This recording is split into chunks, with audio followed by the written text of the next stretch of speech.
ज्ञान दुनिया में सभी का स्वागत करती हूँ। देखिए, जो हमारा बीएससी फर्स्ट ईयर में टॉपिक चल रहा है वो चल रहा है केमिकल रिएक्शंस। केमिकल रिएक्शंस में से दो केमिकल रिएक्शंस हैं वो हम कवर कर चुके हैं। First one is addition reaction and second one is elimination reaction, दो जो कि दोनों एक दूसरे की कंट्रास्ट रिएक्शंस होती हैं। अब उसके बाद जो थर्ड रिएक्शन है वो हम स्टार्ट करने वाले हैं substitution reaction. And substitution reaction is the one of the most important reaction. ठीक है, यहाँ पे जो ये वाली रिएक्शन होती है ना, ये काफी इंपॉर्टेंट रिएक्शन है और इसका बहुत ज्यादा वाइड यूज होता है पूरी ऑर्गेनिक केमिस्ट्री में। सो काफी इंपॉर्टेंट रिएक्शन है। ठीक है, अब देखिए हमें करना क्या है, substitution reaction. First of all तो ये पता होना चाहिए कि सब्स्टिट्यूशन रिएक्शन होती क्या है। तो देखिए, जैसा कि नाम से ही पता चल रहा है, नाम में हम क्या यूज कर रहे हैं, सब्स्टिट्यूशन। सब्स्टिट्यूशन का मतलब है ये क्या करेगा कि कोई भी हमने एक ऑर्गेनिक मॉलिक्यूल लिया हुआ है, उसमें से किसी भी एक ग्रुप का या फिर किसी भी एक एटम का सब्स्टिट्यूशन करेगा कोई भी दूसरा स्पीशीज आके, कोई भी दूसरा एटम आके, कोई भी दूसरा ग्रुप आके। ठीक है, तो बेसिकली यहाँ से क्या हो रहा है कि एक हाइड्रोजन या फिर किसी और ग्रुप का सब्स्टिट्यूशन किसी दूसरे ग्रुप से हो रहा होता है यहाँ पे, और इसी को हम क्या बोलते हैं, सब्स्टिट्यूशन रिएक्शन बोलते हैं। ठीक है, ना ही तो यहाँ से, और देखिए साथ में एक चीज और होती है सब्स्टिट्यूशन में, यहाँ पे ऐसा कुछ होता है कि यदि आपने एक मॉलिक्यूल में से कोई पॉजिटिव चार्ज वाले स्पीशीज को एलिमिनेट किया है तो नई जो स्पीशीज आके ऐड होगी वो भी पॉजिटिव चार्ज वाली होगी। ठीक है, यदि आपने यहाँ से कोई निगेटिव चार्ज वाले स्पीशीज को निकाला है तो यहाँ पे जो दूसरी नई स्पीशीज आएगी वो भी निगेटिव चार्ज वाली स्पीशीज ही आएगी। इतनी चीज क्लियर है। तो सब्स्टिट्यूशन रिएक्शन में होता क्या है, those reaction in which hydrogen atom या फिर another molecule या फिर group is substituted by another atom or group of atom is known as substitution reaction। ठीक है, या तो हाइड्रोजन या फिर कोई अदर एटम है या फिर कोई अदर ग्रुप है, उसका सब्स्टिट्यूशन है किसी दूसरी स्पीशीज से हो रहा है। ठीक है, कोई दूसरी आउटर साइड स्पीशीज आ रही है और वो उसका सब्स्टिट्यूशन कर रही है, तो इसी को हम क्या बोलते हैं, सब्स्टिट्यूशन रिएक्शन बोलते हैं। ओके, अब देखिए नेक्स्ट जो पॉइंट आता है वो ये आता है कि सब्स्टिट्यूशन रिएक्शन। ठीक है, ये तो हो गया सिंपल सा। यदि हम एग्जांपल देखें तो एग्जांपल में देखिए मैंने यहाँ पे लिखा हुआ है C2H5Br plus aqueous sodium hydroxide. ठीक है, सोडियम हाइड्रोक्साइड क्या करेगा यहाँ पे, एज अ न्यूक्लियोफाइल बिहेव करेगा, न्यूक्लियोफाइल की तरह से बिहेव करेगा। तो देखिए न्यूक्लियोफाइल कौन होगा यहाँ से, OH नेगेटिव। ठीक है, OH नेगेटिव, यहाँ से कौन जाएगा, Br नेगेटिव निकलेगा, Br नेगेटिव निकलेगा। देखिए ध्यान दीजिए, Br negative OH negative, Br negative यदि यहाँ से निकल रहा है तो जाके जुड़ेगा कौन, OH नेगेटिव जुड़ेगा। ठीक है, तो यहाँ पे हुआ क्या है बेसिकली कि हाइड्रोक्सिल ने ब्रोमाइड का सब्स्टिट्यूशन कर दिया। ठीक है, गेट द पॉइंट, हाइड्रोक्सिल ने ब्रोमाइड का सब्स्टिट्यूशन कर दिया। तो ठीक है, यहाँ से चीज क्लियर हो रही है कि क्या होती है substitution reaction. I think example देखने के बाद आपके माइंड में थोड़ा सा क्लियरिफाई हुआ होगा कि what is the substitution reaction. तो सब्स्टिट्यूशन रिएक्शन है क्या बेसिकली कि जहाँ पे एक ग्रुप का सब्स्टिट्यूशन कोई दूसरा ग्रुप आगे कर रहा है, उसी को हम क्या बोलते हैं, सब्स्टिट्यूशन रिएक्शन बोलते हैं। अब देखिए नेक्स्ट पॉइंट ये आता है कि सब्स्टिट्यूशन रिएक्शन कितने टाइप की होती है, कौन कौन से ग्रुप्स होते हैं, कौन कौन से स्पीशीज होते हैं जो कि यहाँ पे सब्स्टिट्यूशन कर सकती हैं। तो यहाँ पे जो सब्स्टिट्यूटिंग ग्रुप होते हैं उनके बेसिस पे, या फिर जो सब्स्टिट्यूटिंग एटम होते हैं उनके टाइप के बेसिस पे हमने सब्स्टिट्यूशन रिएक्शन को डिवाइड किया हुआ है 3 पार्ट्स में। ठीक है, देखिए यहाँ पे होता क्या है कि first one is nucleophilic substitution reaction. Nucleophilic substitution reaction का मतलब क्या होता है कि यदि सब्स्टिट्यूट करने वाला अपना कोई ग्रुप है, यहाँ पे ये अपना क्या है, न्यूक्लियोफाइल है, इसने क्या किया है, इस ग्रुप का सब्स्टिट्यूशन किया है, तो यहाँ पे जो सब्स्टिट्यूशन करने वाला ग्रुप है वो न्यूक्लियोफाइल होता है, तो फिर हम इसे क्या बोलते हैं, न्यूक्लियोफिलिक सब्स्टिट्यूशन रिएक्शन बोलते हैं। ठीक है, second one is electrophilic substitution reaction. ठीक है, यानी कि कोई भी सब्स्टिट्यूशन करने वाला ग्रुप है वो इलेक्ट्रोफाइल है, पॉजिटिव चार्ज वाली स्पीशीज है, तो फिर कौन सा होगा अपना, इलेक्ट्रोफिलिक सब्स्टिट्यूशन होगा। और यदि फ्री रेडिकल मैकेनिज्म से कहीं पे सब्स्टिट्यूशन रिएक्शन हो रही है तो हम उसे क्या बोलते हैं, फ्री रेडिकल सब्स्टिट्यूशन रिएक्शन बोलते हैं। अब देखिए सिंपल सा यदि मैं आपको बताऊं होता क्या है, इन सिंपल लैंग्वेज समझने के लिए मैं आपको बताती हूँ थोड़ा सा। देखिए न्यूक्लियोफिलिक सब्स्टिट्यूशन रिएक्शन यानी कि कोई भी नेगेटिव चार्ज वाली स्पीशीज है उसका किसी दूसरे नेगेटिव चार्ज वाले स्पीशीज से सब्स्टिट्यूशन हो रहा है। ठीक है, नेगेटिव चार्ज है, इसे माइंड में नोट कीजिएगा। ठीक है, करना क्या है कि किसी नेगेटिव चार्ज वाले स्पीशीज का सब्स्टिट्यूशन किसी दूसरी नेगेटिव चार्ज वाले स्पीशीज से करना होता है, तो हम इसे क्या बोलते हैं, न्यूक्लियोफिलिक सब्स्टिट्यूशन रिएक्शन बोलते हैं। दूसरा, यदि कोई पॉजिटिव चार्ज वाली स्पीशीज है वो मॉलिक्यूल से बाहर निकल रही है, उसकी जगह पे कोई दूसरी पॉजिटिव चार्ज वाली स्पीशीज है वो आके ऐड हो रही है, तो हम इसे क्या बोलेंगे, इलेक्ट्रोफिलिक बोलेंगे। और फ्री रेडिकल की तो अपनी अलग ही स्टोरी होती है। ठीक है, इसमें तो एक्सप्लेन करने की आई थिंक कोई नीड ही नहीं है। इन दोनों को हम पूरा डिटेल में पढ़ेंगे विद एग्जाम्पल्स हम वो ही यहाँ पे क्लैरिफाई कर सकते हैं अच्छे से कॉन्सेप्ट को, अदरवाइज ऐसे थ्योरी से नहीं हो पाएगा। ठीक है, तो देखिए नेक्स्ट जो है वो हम स्टार्ट करते हैं वन बाय वन। न्यूक्लियोफिलिक भी पढ़ेंगे, इलेक्ट्रोफिलिक भी पढ़ेंगे, फ्री रेडिकल भी पढ़ेंगे। तो जो सबसे पहली रिएक्शन है एंड जो मोस्ट इंपॉर्टेंट रिएक्शन है, मैं बार बार बोल रही हूँ, तो देखिए बहुत इंपॉर्टेंट रिएक्शन है। और इंपॉर्टेंट रिएक्शन ऐसे नहीं है कि एग्जाम में पूछी जाती है, एग्जाम के पॉइंट ऑफ व्यू से तो सारा सब कुछ इंपॉर्टेंट है। तो फिर इंपॉर्टेंट कैसे हुआ मैम? इंपॉर्टेंट है ये क्योंकि इसका यूज बहुत ज्यादा होता है। जब भी आप बीएससी सेकंड ईयर में या फिर आपने 12th में भी काफी सारी रिएक्शंस कराई हैं या फिर थर्ड ईयर में हायर क्लासेस में जाओगे, तो ये वाले जो रिएक्शन मैकेनिज्म है ना, इसका सबसे ज्यादा यूज होता है। बार बार आपको एसएन रिएक्शन है वो पढ़ने को मिलेगी। ठीक है, तो देखिए सबसे पहली चीज तो न्यूक्लियोफिलिक सब्स्टिट्यूशन रिएक्शन है, वो इतना बड़ा सा नाम आपको लिखा हुआ नहीं मिलेगा। तो फिर क्या होगा? SN reaction. ठीक है, ये रिएक्शंस कौन सी होती हैं? एसएन रिएक्शन होती है, न्यूक्लियोफिलिक सब्स्टिट्यूशन रिएक्शन होती है। एनएस मत लिख देना, न्यूक्लियोफिलिक सब्स्टिट्यूशन रिएक्शन ही होती है, लेकिन इन्हें एसएन ही लिखते हैं। ठीक है, अब दूसरी बात ये आती है कि न्यूक्लियोफिलिक सब्स्टिट्यूशन रिएक्शन है, ये भी दो टाइप की होती है। जस्ट लाइक अपना जिस तरह से एलिमिनेशन रिएक्शन थी दो टाइप्स की, E1 थी, E2 थी, सिमिलर वे में अपनी एसएन रिएक्शन है वो भी दो टाइप की होती है। First one is SN1 and second one is SN2 reaction. ठीक है, एक तो SN1 रिएक्शन होती है, दूसरी SN2 रिएक्शन होती है। अब SN1 क्या होती है, SN2 क्या होती है? तो यदि आप एलिमिनेशन रिएक्शन वाली वीडियो देख के आ रहे हो तो आपको थोड़ा तो माइंड में इमेज बनेगा कि क्या तो SN1 रिएक्शन होती है, क्या SN2 रिएक्शन होती है। तो चलिए हम दोनों को डिस्कस करते हैं। फर्स्ट वन हमने रखी है SN1 रिएक्शन। वन है वो क्या है? रिएक्शन की मॉलिक्यूलरिटी है, मॉलिक्यूलरिटी ऑफ रिएक्शन, यानी कि रेट ऑफ रिएक्शन है वो डिपेंड किस पे कर रही है? On the concentration of substrate. ठीक है, on the concentration of substrate. और सबस्ट्रेट कितने हैं यहाँ पे? एक ही सबस्ट्रेट है, that's why it is known as SN1 reaction. ठीक है, ये जो वन है इसमें मैं बार बार फोकस क्यों कर रही हूँ? क्योंकि ये रिएक्शन की मॉलिक्यूलरिटी को रिप्रेजेंट कर रहा है यहाँ पे। ठीक है, अब देखिए यहाँ से होता क्या है, SN1 reaction unimolecular nucleophilic substitution reaction होती है अपनी SN1 रिएक्शन। यूनिमॉलिक्यूलर क्यों बोल रहे हैं यहाँ पे हम?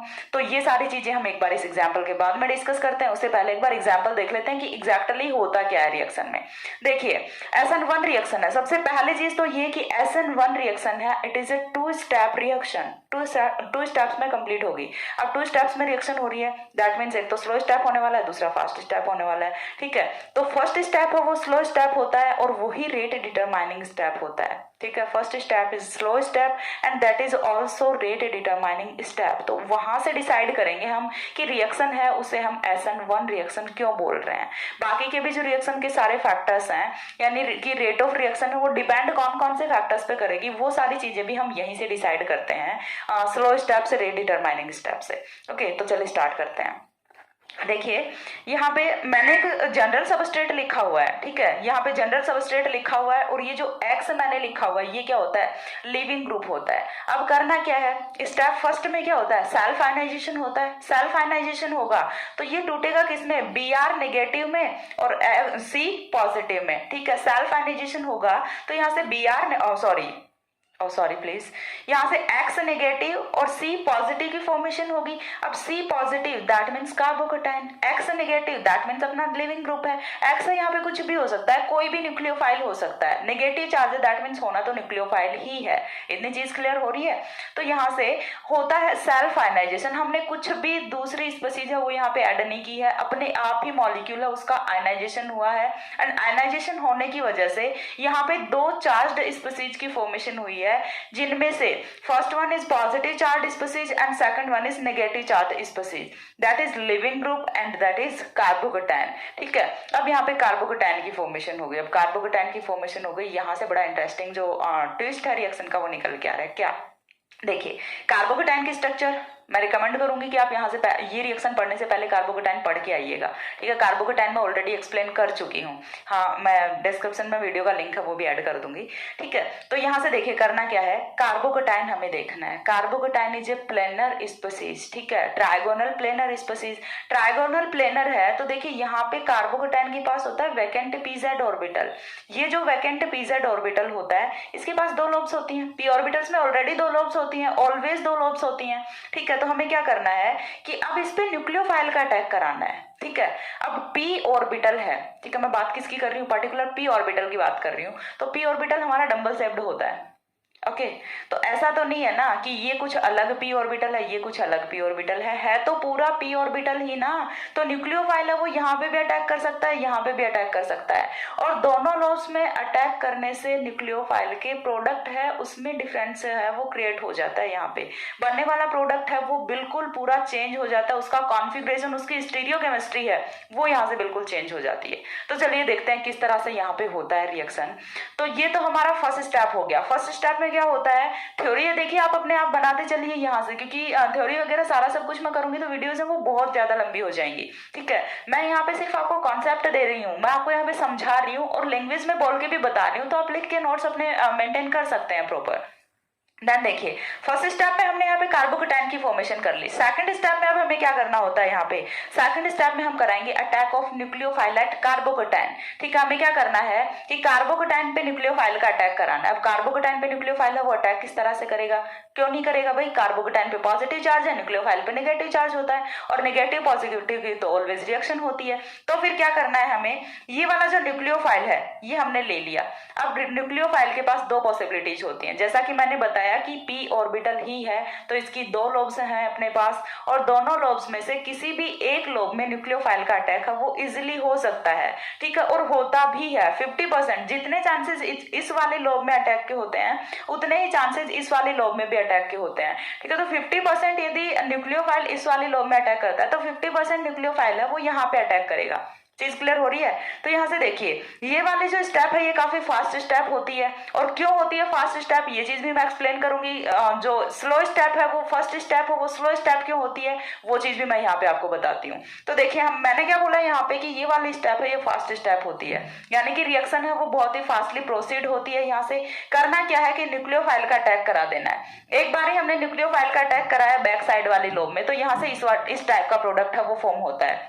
सेकेंड टाइम हमने न्यूक्लियोफाइल का अटैक कराया सामने से, तो यहाँ से इस टाइप का प्रोडक्ट फॉर्म होता है, और दोनों प्रोडक्ट्स हैं ये इनएंशियोमर्स होते हैं। स्टीरियोकेमिस्ट्री जब आप पढ़ोगे तो वहां पे आपको पता चलेगा कि इनएंशियोमर्स हैं वो क्या होते हैं। एक बार के लिए यहाँ से सिर्फ आप इतना समझ लो कि दोनों प्रोडक्ट्स हैं वो आइसोमर्स होते हैं, और दोनों का जो कॉन्फ़िगरेशन है वो बिल्कुल डिफरेंट होता है। कॉन्फ़िगरेशन इन द वे कि यदि ये वाला आर है आपका तो ये वाला ऑलवेज कौन सा होगा, एस कॉन्फ़िगरेशन का मॉलिक्यूल होगा। ठीक है, यदि ये वाला आर कॉन्फ़िगरेशन का मॉलिक्यूल है तो ये वाला ऑलवेज ही एस कॉन्फ़िगरेशन का मॉलिक्यूल होगा। ये यहाँ पे होती है इनकी स्टीरियोकेमिस्ट्री। और जब डिफरेंट स्टीरियोकेमिस्ट्री वाले कंपाउंड्स होते हैं तो हम उन्हें क्या बोलते हैं, इनएंशियोमर्स बोलते हैं। ठीक है, इनएंशियोमर्स हैं, और इनएंशियोमर्स का इक्विमोलर मिक्सचर है उसे हम क्या बोलते हैं, रेसामिक मिक्सचर बोलते हैं। इनएंशियोमर्स का इक्विमोलर मिक्सचर यानी कि एक मॉलिक्यूल तो आर का प्रेजेंट है, एक मॉलिक्यूल एस का प्रेजेंट है, इक्विमोलर हो गया। दोनों जो मॉल्स हैं उनकी जो कॉन्सेंट्रेशन है वो इक्वल है, तो हम इसे क्या बोलते हैं, इक्विमोलर मिक्सचर बोलते हैं। और यदि इक्विमोलर मिक्सचर हमने लिया हुआ इनएंशियोमर्स का तो हम उसे क्या कहते हैं, रेसामिक मिक्सचर कहते हैं। तो SN1 रिएक्शन का प्रोडक्ट ऑलवेज रेसामिक मिक्सचर होता है, ये यहाँ से काफी इंपॉर्टेंट पॉइंट है। ठीक है, SN1 रिएक्शन का प्रोडक्ट है वो ऑलवेज ही रेसामिक मिक्सचर होता है, अच्छे से नोट कर लीजिएगा पॉइंट को।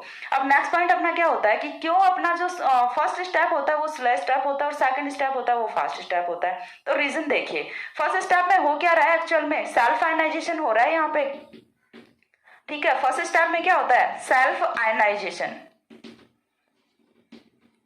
तो सेल्फ आयनाइजेशन यहाँ पे होता है, और ये सेल्फ आयनाइजेशन है देखिए हमने कोई भी दूसरी स्पीसीज है वो यहाँ पे ऐड नहीं की है। तो क्या होगा, अब कोई मॉलिक्यूल है अपना और उसे खुद से ही आयंस में टूटना है, तो उसके लिए उसकी रेट है वो तो स्लो रहेगी ना। क्यों, क्योंकि खुद से यदि आयंस में टूटेगा तो बॉन्ड ब्रेक करने के लिए कोई यहाँ पे अपना सेकेंडरी फैक्टर है वो काम नहीं कर रहा, अपने आप से ही बॉन्ड ब्रेक हो रहा है, तो इसमें थोड़ा टाइम तो लगेगा। अपने आप से यदि बॉन्ड ब्रेक होता है, देखिए सिंपल सा एग्जाम्पल मैं आपको समझाती हूँ, प्लीज रॉन्ग वे में मत लीजिएगा। यदि आपकी किन्हीं दो लोगों की अच्छी बॉन्डिंग है, ठीक है, यदि आपको वो बॉन्डिंग खुद से तोड़नी है तो इतना इजीली नहीं तोड़ पाओगे ना, लेकिन यदि कोई तीसरा वहां पे आ जाता है, दो लोगों के बीच में यदि कोई तीसरा आ जाता है तो वो बॉन्डिंग बहुत इजीली ब्रेक हो जाती है। चीज समझ आ रही है। ठीक है, तो जब हम खुद से उस बॉन्डिंग को तोड़ रहे होते हैं तो उसके लिए हमें थोड़ा टाइम चाहिए होता है, थोड़ा टाइम लगता है। ये वाली जो प्रोसेस है थोड़ी टाइम टेकिंग होती है। बट यदि कोई तीसरा आता है और दोनों के कान भरता है और जो हमारी बॉन्डिंग होती है, जो फ्रेंडशिप होती है, वो बहुत इजीली ब्रेक कर जाती है। ठीक है, तो यही फैक्टर यहाँ पे काम करता है। तो यहाँ पे कोई तीसरा तो आ ही नहीं रहा, तीसरा नहीं आ रहा तो बॉन्ड इतना इजीली तो ब्रेक होगा नहीं। तो सेल्फ आयनाइजेशन की प्रोसेस है वो स्लो प्रोसेस होती है, और इसी की वजह से हम इसे बोलते हैं स्लो स्टेप। ठीक है, और यही रेट डिटरमाइनिंग स्टेप होती है। अब देखिए यहाँ पे होता क्या है, स्लो स्टेप है, तो स्लो स्टेप है तो इसीलिए क्या होती है, रेट का डिटर्मिनेशन हम इजीली कर पाते हैं। अब सेकंड स्टेप है वो अपनी फास्ट स्टेप क्यों होती है, ये फास्ट स्टेप इसलिए होती है क्योंकि देखिए ये वाली स्पीसीज है, इस पे चार्ज कौन सा है, पॉजिटिव, ये वाली स्पीसीज है, इस पे चार्ज कौन सा है, नेगेटिव, यानी कि दो चार्ज स्पीसीज है वो आपस में मिल रही हैं, दो चार्ज स्पीसीज आपस में मिल रही हैं, तो इनकी रिएक्शन तो बहुत इजीली हो पाएगी ना। जब दोनों ही स्पीसीज चार्ज स्पीसीज हैं तो दोनों न्यूट्रल होना चाहती हैं, और दोनों न्यूट्रल होना चाहती हैं तो रिएक्शन है वो काफी फास्ट होती है यहाँ पे। तो इसी वजह से फर्स्ट स्टेप है वो अपना स्लो स्टेप होता है और सेकंड स्टेप है वो अपना फास्ट स्टेप होता है। चीज क्लियर हुई, ये तो बात हुई अपनी मैकेनिज्म तक की। अब यहाँ पे जो सेकेंडरी फैक्टर आता है वो ये आता है कि रेट ऑफ रिएक्शन है वो डिपेंड किस पे करती है, क्या रेट ऑफ रिएक्शन है वो 1 ही होती है एक्चुअल में, तो सबसे पहले चीज तो वो देख लेते हैं। तो देखिए यहाँ पे देखना क्या है, rate of reaction is directly proportional to concentration of reactant, और रिएक्टेंट अपने पास कितना है, 1 है, तो इसकी वजह से ऑर्डर ऑफ रिएक्शन है वो कितना होगा, 1 होगा। इतनी चीज क्लियर हुई, ऑर्डर ऑफ रिएक्शन है वो कितना होगा, 1 होगा, और इसी की वजह से हम इसे क्या बोल रहे होते हैं, यूनिमोलिकुलर न्यूक्लियोफिलिक सब्स्टिट्यूशन रिएक्शन बोल रहे होते हैं। यहां तक का पॉइंट तो हुआ ये। अब जो सेकंड पॉइंट आता है वो अपना आता है कि कौन कौन से फैक्टर्स होते हैं जो कि SN1 रिएक्शन की रेट को अफेक्ट करते हैं, factors affecting rate of SN1 reaction, वो चीज मैं यहाँ पे आपको एक्सप्लेन करती हूँ। तो देखिए नेक्स्ट जो हमारा पॉइंट आता है वो आता है factors affecting rate of SN1 reaction. तो इसके लिए मैं यहां से थोड़ा सा डेफिनेशन को रब कर रही हूँ, लिख लिया होगा आपने आई थिंक अभी तक। नेक्स्ट अपना आता है फैक्टर्स अफेक्टिंग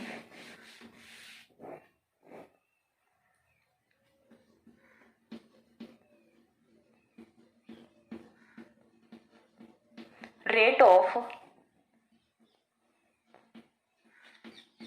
SN1 रिएक्शन। ठीक है, SN1 रिएक्शन की रेट को कौन कौन से फैक्टर्स हैं वो अफेक्ट करेंगे। तो सबसे पहली चीज है वो तो कौन अफेक्ट करेगा, सबसे रिएक्शन स्टार्ट कहां से होती है, सबस्ट्रेट से। ठीक है, तो सबसे पहली चीज नेचर ऑफ सबस्ट्रेट। ठीक है, फर्स्ट पॉइंट है वो यहाँ पे क्या आता है, नेचर ऑफ सबस्ट्रेट।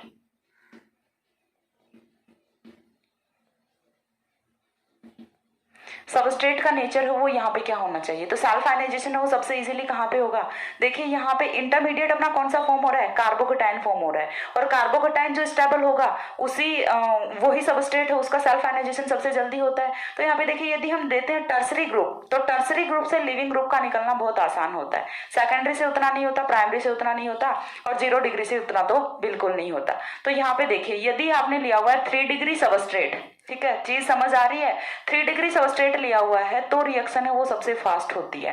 ठीक है, देन यदि आपने 2 डिग्री लिया हुआ है और देन आपने 1 डिग्री लिया हुआ है, तो ये यहाँ से होता है कि नेचर ऑफ सबस्ट्रेट है वो किस तरह से SN1 रिएक्शन की रेट को अफेक्ट करती है। इवन 1 डिग्री है वो SN1 रिएक्शन नहीं देता, ठीक है, कुछ एक्सेप्शंस हैं उनको छोड़ के 1 डिग्री है वो कभी भी SN1 रिएक्शन है वो नहीं देता, और 3 डिग्री है वो always and always SN1 reaction ही देता है, चाहे आप कोई दूसरी रिएक्शन लगा लो, लेकिन सबस्ट्रेट यदि आपका 3 डिग्री है ना तो यहाँ पे रिएक्शन है वो ऑलवेज जाएगी SN1 रिएक्शन। 2 डिग्री का है वो कुछ और फैक्टर्स पे जैसे सॉल्वेंट वगैरह पे डिपेंड करेगा, लेकिन जो अपना 3 डिग्री है इसे आंख बंद करके ऑलवेज SN1 रिएक्शन लगा दो। ठीक है, ऑलवेज कौन सी रिएक्शन लगनी होती है 3 डिग्री पे, SN1 रिएक्शन लगनी होती है। अब देखिए जो सेकंड पॉइंट आता है वो आता है स्टेबिलिटी ऑफ कार्बोकेटाइन। क्यों, क्योंकि कार्बोकेटाइन की फॉर्मेशन हो रही है अपनी यहाँ पे, इंटरमीडिएट कौन बन रहा है, कार्बोकेटाइन, और कार्बोकेटाइन की स्टेबिलिटी है वो यहाँ से अफेक्ट करती है रेट ऑफ रिएक्शन को। तो स्टेबिलिटी ऑफ कार्बोकेटाइन, कार्बोकेटाइन की स्टेबिलिटी की यदि मैं बात करूं तो कौन से की स्टेबिलिटी सबसे ज्यादा होती है, ऑलवेज 3 डिग्री की। तो यहां से समझ आ रहा है 3 डिग्री है, देन 2 डिग्री है, देन 1 डिग्री है, तो 3 डिग्री कार्बोकेटाइन जहां पे फॉर्म हो रहा है SN1 रिएक्शन लगेगी, यानी कि वहां से रेट ऑफ रिएक्शन है वो काफी फास्ट हो जाती है। 2 पॉइंट्स हमने क्लियर किए, और दोनों पॉइंट्स हैं वो दोनों एक दूसरे को पूरा कर रहे हैं। ठीक है, दोनों पॉइंट्स हैं वो अपने आप में एक दूसरे का एक्सप्लेनेशन है। ठीक है, चीज समझ आ रही है, ध्यान से पढ़िएगा इन दोनों पॉइंट्स को। अब देखिए थर्ड पॉइंट आता है वो अपना आता है nature of solvent. Nature of solvent तो मैंने जीओसी की कुछ वीडियोस हैं वो डिस्कस की हुई है, वहां पे मैंने एक वीडियो में स्पेसिफिक सॉल्वेंट को डिस्कस किया हुआ है, और उस वीडियो में मैंने बताया है कि सॉल्वेंट्स हैं वो 2 टाइप के होते हैं, पोलर प्रोटिक होते हैं, पोलर एप्रोटिक होते हैं। तो जब हम पोलर प्रोटिक सॉल्वेंट्स लेते हैं, ठीक है, पोलर प्रोटिक पूरा मैं यहाँ पे सॉल्वेंट है उसे दोबारा नहीं पढ़ाऊंगी, सॉल्वेंट आप जाके उस वीडियो में देखिए। तो मैं यहाँ पे आपको क्या बता रही हूँ कि पोलर प्रोटिक सॉल्वेंट यदि हम लेते हैं तो यहाँ से रेट ऑफ रिएक्शन है वो फास्ट होती है। ठीक है, तो यहाँ पे nature of solvent polar protic solvents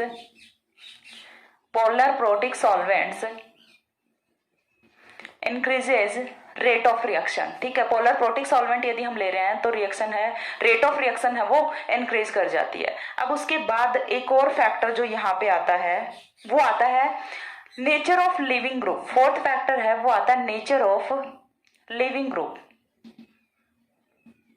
leaving group हमने एक्स लिखा हुआ है, एक्स को हम क्या मान लेते हैं, हेलोजेंस मान लेते हैं। अब लिविंग टेंडेंसी है वो हेलोजेंस में सबसे अच्छी किसकी होती है, आयोडीन की होती है। क्यों, because of bigger size, iodine का साइज है वो सबसे बड़ा होता है, तो आयोडीन की लिविंग टेंडेंसी है वो सबसे ज्यादा होती है। ठीक है, तो यहाँ से आयोडीन है वो सबसे इजीली निकलता है, देन अपना ब्रोमीन निकलता है, देन अपना क्लोरीन निकलता है, और फ्लोरीन है वो तो सबसे लास्ट में निकलता है। तो ये यहाँ से लिविंग ग्रुप की टेंडेंसी होती है। यदि आपका एक्स यहाँ पे आयोडीन होता है ना, तो रेट ऑफ रिएक्शन है वो काफी ज्यादा इंक्रीज कर जाती है in compare to chlorine and fluorine. तो चीज समझ आ रही है यहाँ से। यदि आपका एक्स है, लिविंग ग्रुप है, वो कौन होता है, आयोडीन होता है। लिविंग ग्रुप है वो गुड लिविंग ग्रुप है, बेटर लिविंग ग्रुप है, तो यहाँ से रेट ऑफ रिएक्शन है वो इंक्रीज कर जाती है, रिएक्शन है वो उतनी ही इजीली जाती है फॉरवर्ड डायरेक्शन में। तो ये यहाँ से हो गया अपना SN1 रिएक्शन। SN1 रिएक्शन में इसके बाद कुछ भी नहीं बचता। ठीक है, पूरा का पूरा आप सिस्टमैटिक अच्छे से याद कीजिएगा। SN1 रिएक्शन का एग्जाम्पल है वो मैं यहाँ पे आपको एक्सप्लेन करती हूँ, तब तक एक बार इसका स्क्रीनशॉट लीजिए। हो गया। अब इसके बाद नेक्स्ट जो हमें देखना है वो देखना है एग्जाम्पल ऑफ SN1 रिएक्शन, कि कौन से ऐसे सबस्ट्रेट होते हैं जिनमें SN1 मैकेनिज्म लगती है और वहां से रिएक्शन मैकेनिज्म रिएक्शन है वो कंप्लीट होती है। नेक्स्ट हमें करना है एग्जाम्पल ऑफ SN1 रिएक्शन। तो एग्जाम्पल की यदि मैं बात करूं तो देखिए मैंने क्या बोला है कि हमें कौन सा सबस्ट्रेट चाहिए, 3 डिग्री सबस्ट्रेट चाहिए। तो एग्जाम्पल है वो हम करा लेते हैं कुछ इस तरह से। टर्सरी ब्यूटिल क्लोराइड है वो मैं यहाँ पे रख लूँ, या फिर आयोडाइड रख लेते हैं। चलिए, आयोडाइड से आपको सारी चीजें हैं वो समझ आ जाएंगी। आयोडाइड हम रख लेते हैं। तो रिएक्शन हमें किसके साथ करानी है यहाँ पे, फर्स्ट ऑफ ऑल चलिए पहले पूरी रिएक्शन लिख देती हूँ, देन मैकेनिज्म एक्सप्लेन करती हूँ। रिएक्शन हमें किसके साथ करा लेनी है, एक्वस पोटेशियम हाइड्रोक्साइड ले लें। एक्वस पोटेशियम हाइड्रोक्साइड के साथ जब रिएक्शन कराएंगे तो होगा क्या, देखिए यहाँ से basically iodine is a nucleophile, hydroxyl is a nucleophile. तो एक न्यूक्लियोफाइल है वो दूसरे न्यूक्लियोफाइल का सब्स्टिट्यूशन करेगा। तो आयोडीन है वो तो यहाँ से एलिमिनेट करेगा, हाइड्रोक्सिल है वो यहाँ पे ऐड करेगा। तो देखिए होता क्या है एक्चुअल में, CH3OH प्लस यहाँ पे होगा क्या, पोटेशियम आयोडाइड, साथ में कौन जा रहा है, पोटेशियम आयोडाइड जा रहा है। तो चीज क्लियर हुई यहाँ पे कि हमने आयोडीन का सब्स्टिट्यूशन है वो किससे कर दिया, हाइड्रोक्सिल से कर दिया। ठीक है, हमने क्या लिया था, एल्किल हैलाइड लिया था और इसे कन्वर्ट किस में कर दिया, अल्कोहल में कर दिया। ठीक है, ये हमारी कुछ इस तरह से यहाँ पे रिएक्शन होती है। अब नेक्स्ट स्टेप में हमें क्या करना है कि यहाँ से मैकेनिज्म की यदि हम बात करें तो मैकेनिज्म है वो हमारी 2 स्टेप मैकेनिज्म होती है। First step is slow step. तो स्टेप फर्स्ट है वो अपना स्लो स्टेप होता है। स्लो स्टेप होता है तो हमें क्या करना है, पहले स्टेप में जो हमारे मॉलिक्यूल है उसका सेल्फ आयनाइजेशन करना है। सेल्फ आयनाइजेशन किस तरह से करेंगे, तो हमें फर्स्ट ऑफ ऑल लेना है अपना सबस्ट्रेट जो कि अपना 3 डिग्री एल्किल हैलाइड है या फिर टर्सरी ब्यूटिल आयोडाइड जिसे मैं बोलूं, तो वो हमने लिया हुआ है। इसका हम कराते हैं यहाँ से self ionisation. First step is slow step and rate determining step. तो रेट डिटरमाइनिंग स्टेप से यहाँ से होगा क्या, आयोडीन है वो I नेगेटिव की फॉर्म में, न्यूक्लियोफाइल की फॉर्म में यहाँ से एलिमिनेट करेगा, और न्यूक्लियोफाइल की फॉर्म में एलिमिनेट करेगा तो यहाँ पे फॉर्मेशन किसकी होती है, अगेन कार्बोकेटायन की फॉर्मेशन होती है। कार्बोकेटायन की फॉर्मेशन होती है, साथ में I नेगेटिव की फॉर्मेशन होती है। Carbocation is a trigonal planar species. ठीक है, तो कार्बोकेटायन को मैं किस तरह से ड्रॉ कर दूं, यहाँ पे इस तरह से ड्रॉ कर दूं। कार्बोकेटायन है वो ट्राइगोनल प्लेनर स्पीसीज होती है जिसमें कि एक वैकेंट pz ऑर्बिटल होता है, और इसी वैकेंट pz ऑर्बिटल पे हमें अटैक कराना होता है किसी दूसरे न्यूक्लियोफाइल का। तो देखिए वो हम करते हैं। सेकंड स्टेप है उसमें हमें क्या कराना है, अटैक ऑफ न्यूक्लियोफाइल कराना है। तो उसके लिए हमें क्या चाहिए, कार्बोकेटायन चाहिए। ठीक है, तो कार्बोकेटायन हमने ले लिया। अब कार्बोकेटायन पे हम न्यूक्लियोफाइल का अटैक कराएंगे। न्यूक्लियोफाइल अपना कौन है, हाइड्रोक्सिल है। ठीक है, हाइड्रोक्सिल है हमारा न्यूक्लियोफाइल। तो न्यूक्लियोफाइल है वो अटैक किस तरह से करेगा, एक बार यहां से अटैक करेगा, दूसरी बार यहां से अटैक करेगा। तो दोनों प्रोडक्ट्स हैं वो बनने की यहाँ से 50-50% पॉसिबिलिटी होती है। तो सेकंड स्टेप है, क्योंकि आयंस रिएक्शन कर रहे हैं तो इसलिए यहाँ पे रेट ऑफ रिएक्शन है वो फास्ट होता है, और प्रोडक्ट्स हैं वो कुछ इस तरह से यहाँ पे फॉर्म हो जाते हैं। CH3OH एक बार यदि हमने हाइड्रोक्सिल को राइट साइड पे जोड़ा है तो दूसरी बार हम कहाँ पे जोड़ देंगे, लेफ्ट साइड पे हाइड्रोक्सिल को जोड़ देंगे, और इतना करने से ही जो दोनों मॉलिक्यूल्स हैं इनका कॉन्फ़िगरेशन है वो बिल्कुल चेंज हो जाता है। ओके तो ये यहाँ से हमारा प्रोडक्ट है वो फॉर्म हो जाता है रिएक्शन का। तो हमने किया क्या है, यदि एग्जांपल की मैं बात करूं तो हमने क्या किया, टर्सरी ब्यूटिल आयोडाइड की रिएक्शन कराई है पोटेशियम हाइड्रोक्साइड के साथ। तो यहाँ से फॉर्मेशन किसकी होती है, टर्सरी ब्यूटिल अल्कोहल की फॉर्मेशन होती है। ये हमारा SN1 रिएक्शन का एग्जाम्पल है। SN1 रिएक्शन हम क्यों बोल रहे हैं, क्योंकि जो हमने सबस्ट्रेट रखा हुआ है वो कौन सा है, 3 डिग्री सबस्ट्रेट है, और 3 डिग्री सबस्ट्रेट है वो और कोई रिएक्शन दे ही नहीं सकता। ऑलवेज कौन सी रिएक्शन देगा, यहाँ से SN1 रिएक्शन ही देगा। तो इसीलिए हमने इसे SN1 रिएक्शन के एग्जाम्पल में रखा है। SN1 रिएक्शन है वो हमारी यहाँ पे कंप्लीट होती है। इसके बाद हम दूसरी रिएक्शन है SN2 रिएक्शन, उसे डिस्कस करते हैं। एक बार इतना स्क्रीनशॉट लीजिए एग्जाम्पल का, हो गया। अब इसके बाद जो सेकंड एग्जाम्पल हमें डिस्कस करना है, सेकंड टाइप की जो रिएक्शन हमें डिस्कस करनी है वो आती है अपनी SN2 रिएक्शन। ठीक है, नेक्स्ट रिएक्शन हम यहाँ पे डिस्कस करेंगे SN2 reaction.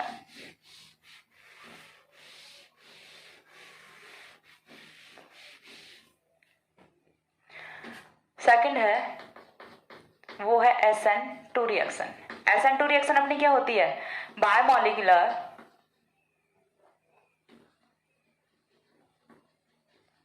Nucleophilic substitution reaction. ठीक है, बायोमॉलिक्यूलर न्यूक्लियोफिलिक सब्स्टिट्यूशन रिएक्शन, इसी को हम क्या बोलते हैं, SN2 रिएक्शन बोलते हैं। रिएक्शन कैसे होती है देखिए जरा डिस्कस करते हैं हम यहाँ पे। तो हमने एग्जाम्पल है वो यहाँ पे ले लिया अपना CH3Br ले लिया। ओके मैंने यहाँ पे क्या रखा, CH3Br रखा है। अब CH3Br जो हमने यहाँ पे रखा है 0 डिग्री सबस्ट्रेट है अपना। ठीक है, इसकी रिएक्शन है वो हम किसके साथ कराते हैं, अगेन एक्वस NaOH के साथ करा लेते हैं। एक्वस NaOH के साथ रिएक्शन कराएंगे तो यहाँ से रिएक्शन का प्रोडक्ट है वो क्या आएगा, देखिए यहाँ से रिएक्शन का प्रोडक्ट है वो आता है कुछ इस तरह से OHCH3। ठीक है, यहाँ से रिएक्शन का प्रोडक्ट है वो आता है OHCH3। इसे हम पलट के क्या लिख सकते हैं, CH3OH लिख सकते हैं। ठीक है, तो हमने क्या किया, लिया क्या था, एल्किल हैलाइड लिया था, कन्वर्ट किस में कर लिया, अल्कोहल में कर लिया। यानी कि न्यूक्लियोफिलिक सब्स्टिट्यूशन रिएक्शन तो हुई है, लेकिन यहाँ पे कौन सी मैकेनिज्म लगी है हम कैसे बता सकते हैं, तो वो हम बताएंगे रिएक्शन मैकेनिज्म से। तो चलिए मैकेनिज्म पे चलते हैं। अब मैकेनिज्म में देखिए होता क्या है, सबस्ट्रेट अपना कौन सा है, 0 डिग्री सबस्ट्रेट है, तो SN1 रिएक्शन लगने के तो यहाँ पे कोई भी चांसेस नहीं है। ठीक है, SN1 रिएक्शन कभी भी नहीं लगेगी, यहाँ पे कोई एक्सेप्शन ही नहीं है।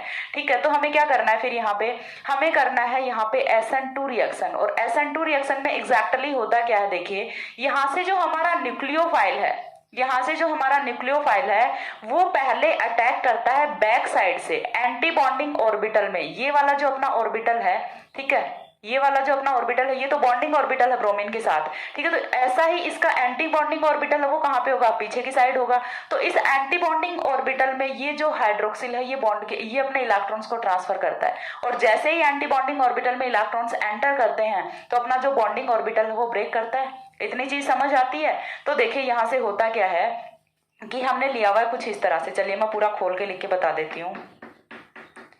ये है हमारा ब्रोमीन, ब्रोमीन का ये है बॉन्डिंग ऑर्बिटल, और पीछे की साइड कौन सा है, एंटी बॉन्डिंग ऑर्बिटल है। ये कौन सा है, एंटी बॉन्डिंग ऑर्बिटल। और एंटी बॉन्डिंग ऑर्बिटल में क्या होगा, ये वाला जो हाइड्रोक्सिल है ये अटैक करेगा। एंटी बॉन्डिंग ऑर्बिटल में जैसे ही हाइड्रोक्सिल अटैक करेगा तो यहाँ से ये वाला बॉन्ड है ये ब्रेक करना शुरू करेगा। तो देखिए यहाँ से नेक्स्ट स्टेप में होता क्या है, नेक्स्ट स्टेप में यहाँ से होता है कुछ इस तरह से, हाइड्रोजन हाइड्रोजन हाइड्रोजन। इधर से बैक साइड से बॉन्ड की फॉर्मेशन है वो स्टार्ट हो चुकी है, किसके साथ, हाइड्रोक्सिल के साथ। तो यहाँ से ये वाला बॉन्ड है ये भी तो ब्रेक होगा ना, कौन सा, ब्रोमीन वाला। और ये वाली जो स्टेप होती है इसे हम बोलते हैं ट्रांजिशन स्टेट। ट्रांजिशन स्टेट, तो चीज समझ आई। यहाँ पे इंटरमीडिएट की फॉर्मेशन नहीं होती, यहाँ पे फॉर्मेशन किसकी होती है, ट्रांजिशन स्टेट की फॉर्मेशन होती है। अब ट्रांजिशन स्टेट की फॉर्मेशन हो गई तो लास्ट पॉइंट पे हमें क्या करना है, यहाँ से ब्रोमीन है उसे बिल्कुल एलिमिनेट कर देना है। ठीक है, माइनस क्या होगा, Br नेगेटिव होगा, और जैसे ही Br नेगेटिव माइनस होता है तो फॉर्मेशन किसकी होती है, CH3OH की फॉर्मेशन होती है। यहाँ पे ब्रोमीन का सब्सटीट्यूशन है वो किसने कर दिया, यहाँ पे हाइड्रोक्सिल ने कर दिया। अब यहाँ से 1 स्टेप रिएक्शन होती है, ये वाली रिएक्शन है ये 2 स्टेप्स में कंप्लीट नहीं होती, 1 स्टेप रिएक्शन होती है। लेकिन उसमें भी ये वाला जो स्टेप है ये अपना कौन सा होता है, फास्ट होता है, सॉरी स्लो स्टेप होता है। ठीक है, ये वाला अपना कौन सा होता है, स्लो स्टेप होता है, और ये वाला फास्ट स्टेप होता है। अब देखिए स्लो स्टेप है तो रेट डिटरमाइनिंग स्टेप भी होगा, तो रेट ऑफ रिएक्शन है वो कौन कौन से फैक्टर्स पे डिपेंड करेगा यहाँ पे। उससे पहले हमें ये देख लेना है कि रिएक्शन है उसे हम बायोमोलिकुलर क्यों बोल रहे हैं, क्या यहाँ पे मॉलिकुलैरिटी है वो 2 है एक्चुअल में। तो चलिए देखते हैं, rate of reaction is directly proportional to यहाँ पे किसकी होगी, CH3Br के, और साथ में कौन है, हाइड्रोक्सिल भी तो है, तो साथ में जो अपना न्यूक्लियोफाइल है उसकी कंसंट्रेशन पे भी रेट ऑफ रिएक्शन है वो डिपेंड करती है। क्यों, क्योंकि रिएक्शन का जो इनिशिएशन स्टेप है, रिएक्शन जहां से स्टार्ट हो रही है वहां पे कौन कौन पार्टिसिपेट कर रहा है, हाइड्रोक्सिल भी पार्टिसिपेट कर रहा है, और ये अपना जो रिएक्टेंट है ये भी पार्टिसिपेट कर रहा है, यानी कि रिएक्टेंट और न्यूक्लियोफाइल दोनों की कंसंट्रेशन पे ही रेट ऑफ रिएक्शन है वो डिपेंड करेगी। 2 मॉलिक्यूल्स पे, 2 स्पीसीज पे यदि अपनी रेट ऑफ रिएक्शन डिपेंड कर रही है तो ऑर्डर ऑफ रिएक्शन है वो क्या आएगा, यहाँ से 2 आएगा। चीज क्लियर हुई, यहाँ से ऑर्डर ऑफ रिएक्शन है वो आएगा 2, और ऑर्डर ऑफ रिएक्शन 2 है, दैट मीन्स यहाँ पे हम इसीलिए इसे क्या बोल रहे हैं, बायोमोलिकुलर न्यूक्लियोफिलिक सब्स्टिट्यूशन रिएक्शन बोल रहे हैं। तो SN2 क्यों बोल रहे हैं, ये चीज क्लियर हुई। अब यहाँ पे कौन कौन से फैक्टर्स हैं जो रिएक्शन की रेट को अफेक्ट करेंगे वो चीज हम देखते हैं। ठीक है, तो नेक्स्ट हमें क्या देखना है, factors affecting rate of SN2 reaction. ठीक है, factors affecting rate of SN2 reaction. तो नेक्स्ट जो हेडिंग आती है वो अपनी आती है फैक्टर्स अफेक्टिंग। फैक्टर्स अफेक्टिंग की यदि मैं बात करूं यहाँ पे तो सबसे फर्स्ट फैक्टर है वो अपना कौन सा आ जाएगा, नेचर ऑफ सबस्ट्रेट। बिल्कुल देखिए SN1 के जैसा ही है, नेचर ऑफ सबस्ट्रेट, लेकिन उससे उल्टा है। नेचर ऑफ सबस्ट्रेट में यदि हमने लिया हुआ है 0 डिग्री देन रिएक्शन है वो सबसे फास्ट होगी, देन 1 डिग्री, 2 डिग्री, और सबसे लास्ट में 3 डिग्री। 3 डिग्री पे SN2 रिएक्शन है वो कभी नहीं लगेगी। फर्स्ट पॉइंट क्लियर हुआ। सेकंड पॉइंट हमारा आता है, सेकंड हमने SN1 में क्या लिया था, इंटरमीडिएट लिया था, स्टेबिलिटी ऑफ इंटरमीडिएट, लेकिन यहाँ पे तो इंटरमीडिएट फॉर्म नहीं हो रहा, तो फिर क्या बन रहा है, ट्रांजिशन स्टेट बन रही है। तो यहाँ पे सेकंड स्टेप हमें क्या देखना है, stability of transition state, stability of transition state. और ट्रांजिशन स्टेट है वो सबसे ज्यादा स्टेबल किसकी होती है, यहाँ पे जो 0 डिग्री सबस्ट्रेट होता है उसकी ट्रांजिशन स्टेट सबसे ज्यादा स्टेबल होती है, then 1 degree, then 2 degree, then 3 degree. और रीजन क्या होता है वो चीज भी मैं आपको यहाँ पे एक्सप्लेन करती हूँ। देखिए 0 डिग्री ट्रांजिशन स्टेट है वो सबसे ज्यादा स्टेबल होती है, देन 2 डिग्री, देन 3 डिग्री। अब रीजन क्या होता है, देखिए यदि मैं बात करूं इस वाली ट्रांजिशन स्टेट की, यदि मैं बात करूं इस वाली ट्रांजिशन स्टेट की तो कौन सी है, 0 डिग्री ट्रांजिशन स्टेट है। क्यों, क्योंकि यहाँ पे देखिए सारे के सारे हाइड्रोजन्स लगे हुए हैं।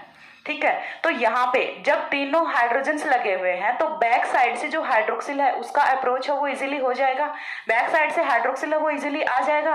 लेकिन यदि यहीं पे हम तीनों बल्कि ग्रुप लगा दें, एल्किल ग्रुप्स लगा दें जो कि बड़े बड़े ग्रुप्स होते हैं, ठीक है, तो फिर यहाँ पे क्या हाइड्रोक्सिल इतना इजीली अप्रोच कर पाएगा, नहीं कर पाएगा ना। क्यों, क्योंकि स्टेरिक हिंड्रेंस है वो यहाँ पे क्रिएट हो जाता है, और स्टेरिक हिंड्रेंस क्रिएट होने की वजह से यहाँ पे हाइड्रोक्सिल का अटैक उतना इजीली नहीं हो पाता, और जब तक हाइड्रोक्सिल का अटैक ही नहीं होगा तो रिएक्शन तो प्रोसीड होने के कोई चांसेस ही नहीं है।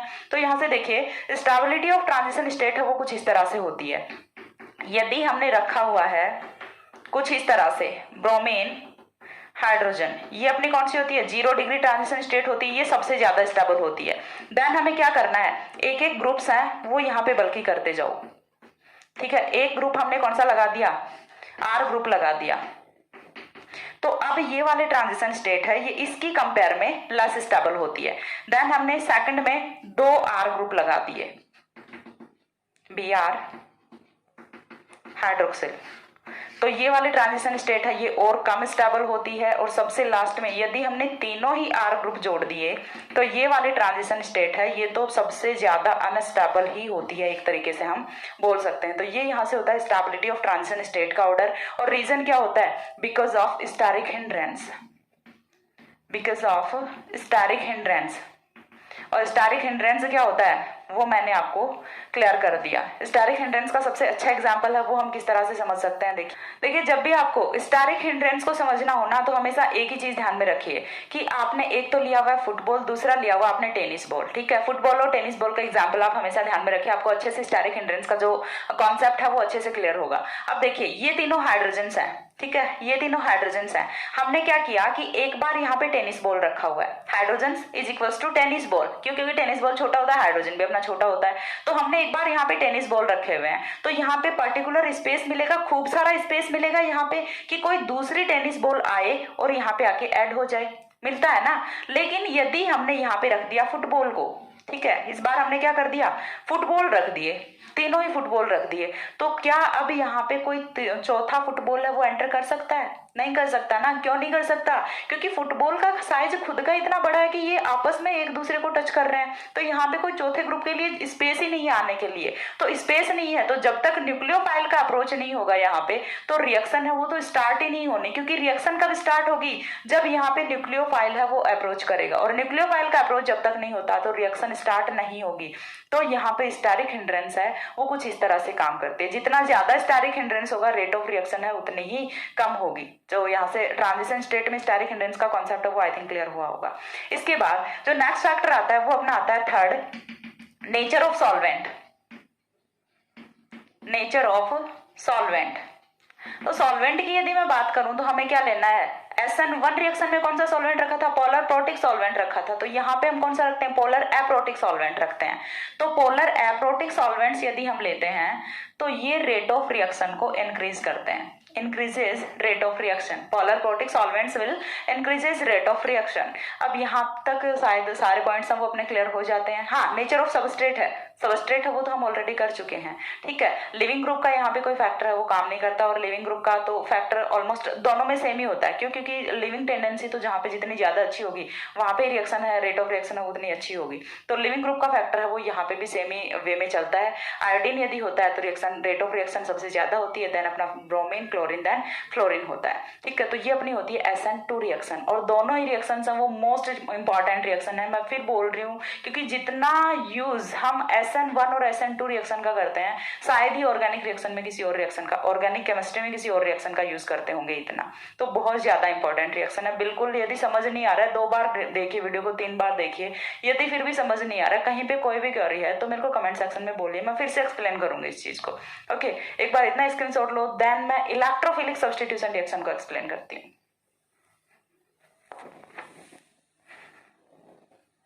हो गया। अब देखिए नेक्स्ट जो रिएक्शन आती है वो अपनी आती है इलेक्ट्रोफिलिक सब्स्टिट्यूशन रिएक्शन। न्यूक्लियोफिलिक समझ आ गई है, तो इलेक्ट्रोफिलिक रिएक्शन समझना तो बहुत ही इजी है, क्योंकि जो सारा का सारा खेल होता है ना वो न्यूक्लियोफिलिक में ही होता है, और यही है ये सारी रिएक्शंस को कवर भी कर देती है। यदि आपने ये वाले रिएक्शंस को अच्छे से कर लिया तो ये आपके एलिमिनेशन रिएक्शंस को भी कवर करेंगी। तो नेक्स्ट आती है अपनी इलेक्ट्रोफिलिक सेकंड रिएक्शन है, ठीक है। सेकंड रिएक्शन कौन सी है, इलेक्ट्रोफिलिक सब्स्टिट्यूशन रिएक्शन, जिसे हम क्या बोलते हैं, SE रिएक्शन भी लिखते हैं, ठीक है। SE रिएक्शन अब होगी कहां पे,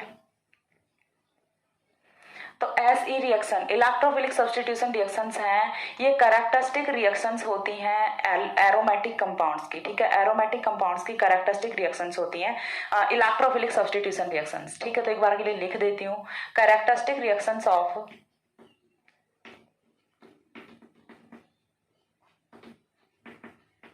एरोमेटिक कंपाउंड्स।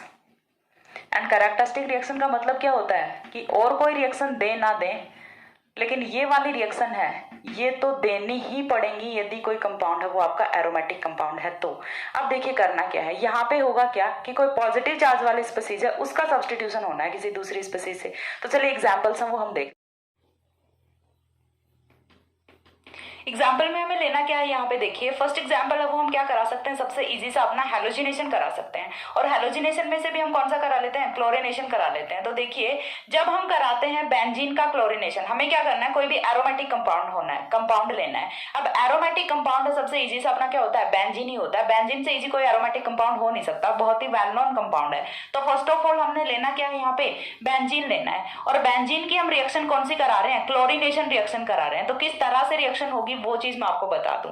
तो हमें क्या लेना है, बेंजीन लेना है। हमने ले लिया चलो अपना बेंजीन। बेंजीन की रिएक्शन है, क्लोरीनेशन यदि करा रहे हैं तो किसके साथ कराएंगे, Cl2 के साथ कराएंगे, ऑब्वियस सी बात है। तो बेंजीन प्लस Cl2 की जब हम रिएक्शन कराते हैं तो ये वाली रिएक्शन है, ये होती कैसे है, रिएक्शन होती है अपनी in the presence of Lewis acid. Lewis acid की प्रेजेंस में, लुईस एसिड की उपस्थिति में हमारी ये जो रिएक्शन है ये होती है। लुईस एसिड फॉर एग्जांपल हमने ले लिया FeCl3, कुछ बुक्स में आपको AlCl3 मिलेगा। AlCl3 is also an Lewis acid. AlCl3 है वो भी अपना लुईस एसिड होता है, FeCl3 है वो भी अपना लुईस एसिड होता है। तो आपको जो अच्छा लगे एक यूज कर लो, ठीक है। तो यहाँ पे हमें लेना होता है लुईस एसिड, और जब हम दोनों की रिएक्शन कराते हैं तो यहाँ से रिएक्शन का जो प्रोडक्ट है वो हमें क्या ऑब्टेन होता है, वो होता है अपना क्लोरोबेंजीन। यहाँ से रिएक्शन का प्रोडक्ट है वो हमें क्या ऑब्टेन होता है, क्लोरोबेंजीन ऑब्टेन होता है।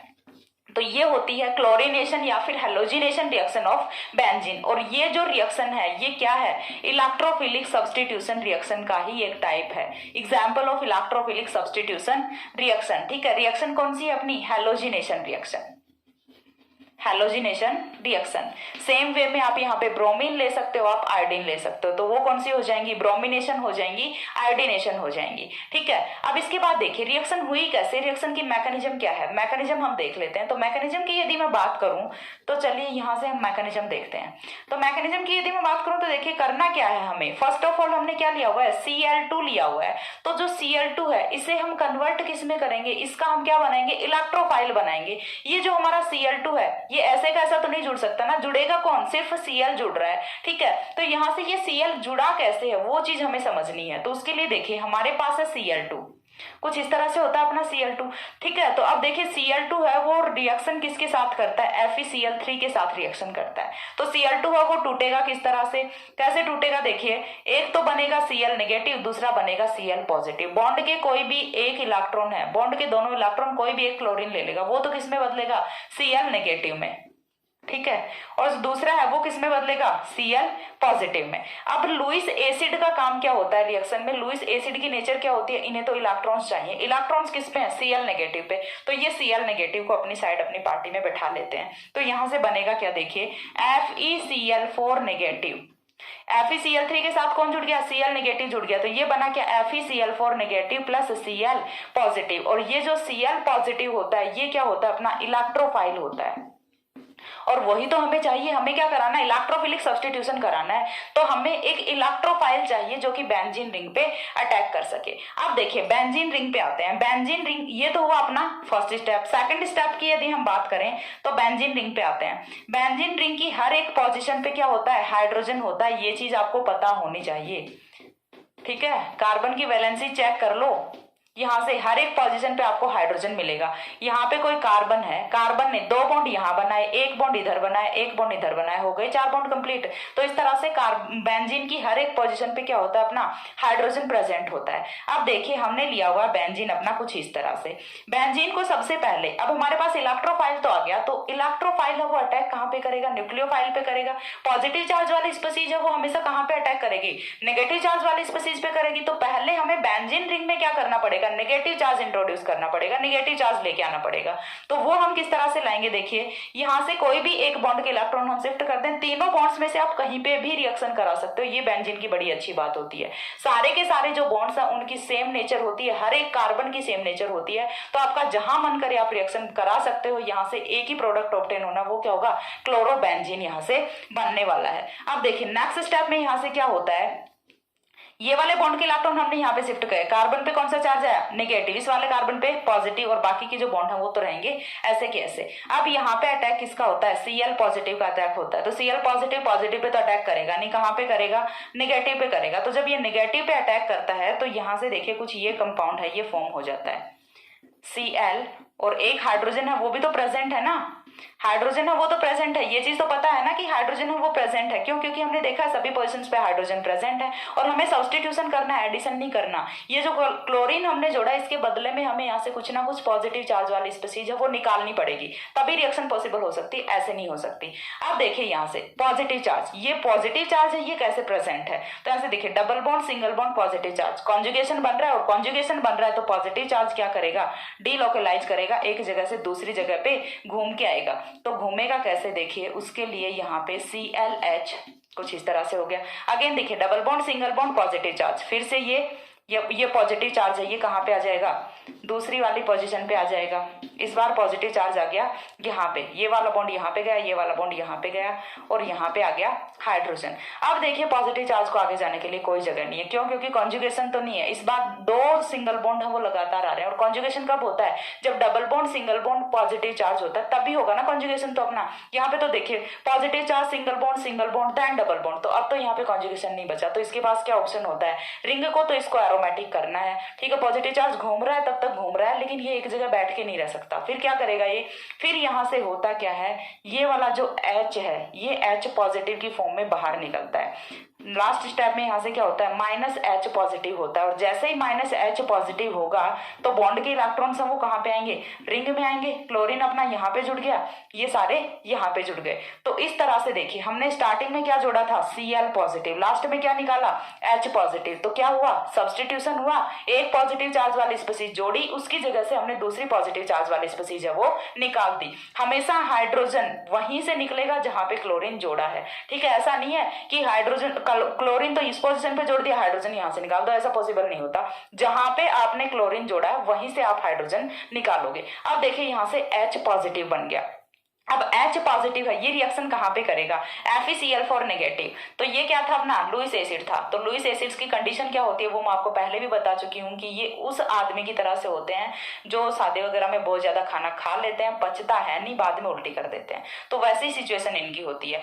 FeCl3 लुईस एसिड्स का क्या हाल होता है कि पहले तो इन्हें चाहिए होते हैं बहुत सारे इलेक्ट्रॉन्स, फिर इनको पचते नहीं है, तो फिर ये बोलते हैं कि नहीं अब तो हम उल्टी करेंगे। तो ये क्या करते हैं, Cl नेगेटिव को यहाँ से निकाल देते हैं। तो FeCl4 थर्ड स्टेप में यहां से क्या होगा, थर्ड स्टेप को मैं यहाँ पे लिख रही हूँ, नीचे शायद दिखेगा नहीं।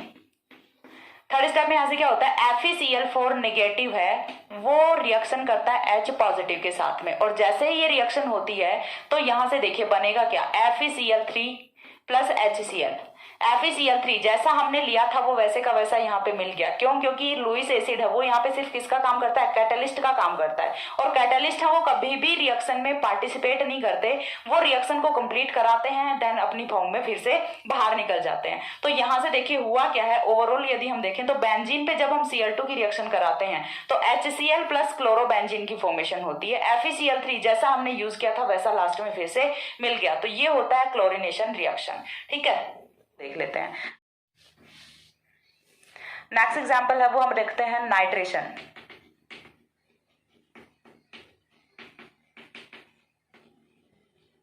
नाइट्रेशन रिएक्शन के लिए देखिए हम क्या करते हैं, बेंजीन अपना ले लिया, ठीक है। बेंजीन की रिएक्शन है वो किसके साथ कराते हैं, concentrated HNO3 plus concentrated H2SO4 के साथ जब रिएक्शन कराते हैं तो यहां से नाइट्रोबेंजीन की फॉर्मेशन होती है, ठीक है। तो यहां से फॉर्मेशन किसकी होती है, नाइट्रोबेंजीन की फॉर्मेशन होती है। अब ये नाइट्रोबेंजीन की फॉर्मेशन किस तरह से हुई है, मैकेनिज्म यदि हम देखें तो फर्स्ट ऑफ ऑल अपने दोनों रिएजेंट्स हैं वो रिएक्शन करेंगे, किस तरह से करेंगे देखिए। HNO3 को मैं कुछ इस तरह से लिख दूं OHNO2, कोई प्रॉब्लम नहीं है। H2SO4 का तो फंक्शन ही क्या होता है, H पॉजिटिव देना। ये क्या करेगा, H पॉजिटिव देगा। ये H पॉजिटिव जाएगा कहाँ पे, ऑक्सीजन के लॉन पेयर पे जाएगा, और फॉर्मेशन किसकी करेगा देखिए यहाँ से OH2 पॉजिटिव NO2 की फॉर्मेशन करेगा। यहाँ से OH2 पॉजिटिव बनते ही H2O का मॉलिक्यूल है वो एलिमिनेट करता है और फॉर्मेशन होती है NO2 पॉजिटिव की। NO2 पॉजिटिव यहां से बन गया। अब ये जो NO2 पॉजिटिव है ये अपना क्या है, इलेक्ट्रोफाइल है, और यही इलेक्ट्रोफाइल बेंजीन के किसी एक H पॉजिटिव को एलिमिनेट करेगा। तो नेक्स्ट स्टेप में देखिए क्या होता है, यहां से अगेन हमने बेंजीन लिया हुआ है, ठीक है। बेंजीन पे हम क्या करेंगे, NO2 का अटैक कराएंगे। NO2 पे चार्ज कौन सा, पॉजिटिव चार्ज, तो उसके लिए हमें पहले बॉन्ड के इलेक्ट्रॉन्स को शिफ्ट करना पड़ेगा, और शिफ्ट करके जब हम बेंजीन का अटैक कराएंगे तो यहाँ से देखिए कुछ इस तरह का प्रोडक्ट है वो फॉर्म होता है। देखिए NO2 है वो हमारा यहाँ पे कुछ इस तरह से ऐड हो जाता है। NO2 ऐड हो गया, इस वाली पोजीशन पे कौन सा चार्ज आ गया, पॉजिटिव चार्ज आ गया। अब पॉजिटिव चार्ज आया तो हम क्या करेंगे, नेक्स्ट स्टेप में पॉजिटिव चार्ज का डिलोकलाइजेशन करेंगे। किस तरह से करेंगे देखिए, तो यहाँ NO2 हमने यहाँ पे ऐड करा दिया, तो यहाँ पे हम क्या करेंगे, पॉजिटिव चार्ज को ओवरकम करेंगे। पॉजिटिव चार्ज को ओवरकम करने के लिए देखिए हमें क्या करना है, यहाँ से डायरेक्टली मैं यहाँ से H पॉजिटिव को एलिमिनेट कर रही हूँ। H पॉजिटिव एलिमिनेट होते ही NO2 है वो यहाँ पे परमानेंटली ऐड हो जाता है और अपना जो रिएक्शन है वो कुछ इस तरह से बनती है, रिएक्शन का प्रोडक्ट है वो कुछ इस तरह से होता है। तो ये अपना क्या बन गया, नाइट्रोबेंजीन की फॉर्मेशन हो गई। तो ये होता है नाइट्रोबेंजीन की फॉर्मेशन। अब इसके बाद जो थर्ड रिएक्शन आती है वो अपनी आती है फ्री रेडिकल रिएक्शन। तो फ्री रेडिकल रिएक्शन है वो भी मैं एक बार यहाँ पे जल्दी से एक्सप्लेन कर देती हूँ कि क्या होता है फ्री रेडिकल रिएक्शन में। फ्री रेडिकल रिएक्शन है वो देखिए चैन रिएक्शंस होती हैं। सबसे पहली चीज तो ये फ्री रेडिकल सब्स्टिट्यूशन रिएक्शन, ठीक है। फ्री रेडिकल सब्स्टिट्यूशन रिएक्शंस है वो कौन सी होती हैं, चैन रिएक्शंस होती हैं। और चैन रिएक्शंस में क्या करना होता है, हमें सबसे पहली चीज तो ये कि फोटोकेमिकल कंडीशन में रिएक्शन करानी होती है। और फोटोकेमिकल कंडीशन में यदि रिएक्शन हो रही है तो वहां पे हम क्या करेंगे, फ्री रेडिकल्स की फॉर्मेशन करेंगे। तो एग्जाम्पल है वो हम ले लेते हैं halogenation of alkenes. Halogenation of alkenes, alkenes का हमें कराना है हेलोजिनेशन। तो उसके लिए हमने क्या लिया, मैंने यहाँ पे CH4 ले लिया, CH4 प्लस में Cl2 ले लिया। फोटोकेमिकल कंडीशन में रिएक्शन जब हम कराएंगे तो यहाँ से फॉर्मेशन किसकी होती है, CH3Cl प्लस HCl की। एक हाइड्रोजन का सब्स्टिट्यूशन क्लोरीन ने कर दिया। यहाँ पे मैकेनिज्म क्या होती है रिएक्शन की, देखिए तो मैकेनिज्म की यदि मैं बात करूँ तो फर्स्ट ऑफ ऑल क्लोरीन है वो किस में टूटेगा, रेडिकल्स में टूटेगा in presence of photochemical light की प्रेजेंस में। तो यहाँ से 2 रेडिकल्स की फॉर्मेशन होती है। अब देखिए जो रेडिकल्स हैं ये क्या करेंगे, यहाँ से क्लोरीन रेडिकल है ये अटैक कहाँ पे करेगा, यहाँ पे करेगा। फॉर्मेशन किसकी करेगा, CH3 रेडिकल प्लस HCl की। अब यहाँ पे एक और जो क्लोरीन रेडिकल बचा हुआ है वो आके जुड़ेगा यहाँ पे, CH3 radical plus Cl radical. Formation किसकी हो गई, CH3Cl की। तो देखिए हुआ क्या है कि एक हाइड्रोजन का सब्स्टिट्यूशन है वो किससे हुआ है, एक क्लोरीन से हुआ है। हाँ, क्लोरीन पे अपना कौन सा था, फ्री रेडिकल था। हाइड्रोजन पे भी कौन सा है, फ्री रेडिकल है। तो एक फ्री रेडिकल वाली स्पीसीज ने दूसरी फ्री रेडिकल वाली स्पीसीज का यहाँ पे सब्स्टिट्यूशन कर दिया। तो ये अपनी होती है सब्स्टिट्यूशन रिएक्शंस, जिसमें हमने तीनों जो एग्जाम्पल्स हैं, तीनों जो पार्ट्स हैं वो डिस्कस किए हैं। इसके बाद जो फोर्थ रिएक्शन बचती है अपनी रीअरेंजमेंट रिएक्शन, वो मैं नेक्स्ट वीडियो में एक्सप्लेन करूंगी। तब तक के लिए सी या, have a good day, thanks for watching.